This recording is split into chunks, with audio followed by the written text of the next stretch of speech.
ஆச்சரியம் ஆனால் உண்மை. ஆம், இது வாய்ப்புகள் எங்கே அதிகம்ண்டா, அதாவது இந்தியா இலங்கை போன்ற நாடுகளில் தான் இந்த கற்பழிப்பு சம்பவங்கள் அதிகமாக நடக்கின்றது. நிச்சயமாக ஐரோப்பாக்களில் நடக்கின்றது, ஆனால் கைவிட்டு எண்ணலாம். அங்கே அப்படி இல்லை. ஆனால் அந்த நிலையில் இப்போ நீங்கள் சமீப காலத்தில் ஒரு விடயத்தை நாங்கள் கேள்விப்பட்டோம். ஒரு புத்த பிக்கு ஒரு தேரர், அவர் ஒரு 15 வயது சிறுமியை கற்பழித்தார் என்றும் அவரில் குற்றச்சாட்டை போட்டு அவரை கொண்டே ஜெயிலுக்கு போட்டார்கள். அவர் கற்பழித்ததுக்கு பல இதெல்லாம் பார்த்தோம். அதாவது இவர்கள் உள்ளாடையில் ரத்தங்கள் இருந்தது, அப்படி இப்படிலாம் பார்த்தோம். அதெல்லாம் கேட்கும்பொழுது கேவலமாக இருந்துச்சு. அப்படி கொத்த ஒரு விடயம், அது உண்மை போய் தெரியாமல் நானும் கதைக்கக்கூடாது. இதில் கிடந்தது தான் நான் சொல்கிறேன். ஏன்னா இதில் சிங்கள மக்கள் அதிகம் விரும்பும் புத்த பிக்குமார் உங்களுக்கே தெரியும். அவர்கள் அதை கடவுளாக பார்க்கின்றார்கள். அவர்களை நாங்கள் துஷ்பிரயோகம் செய்யக்கூடாது. இப்போ இவர் பிணையில் விடுவிக்கப்பட்டிருக்கார், வெளியில் வந்திருக்கிறார்.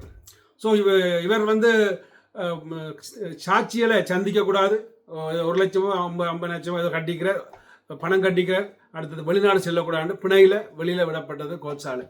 இவர் யாருன்னு பார்த்தீங்கன்னா, இவர் அதாவது இந்தியா நரேந்திர மோடி அவர்கள், பாரத பிரதமர் இவருடைய காலில் விழுந்து கும்பிட்டுருக்கிறார்.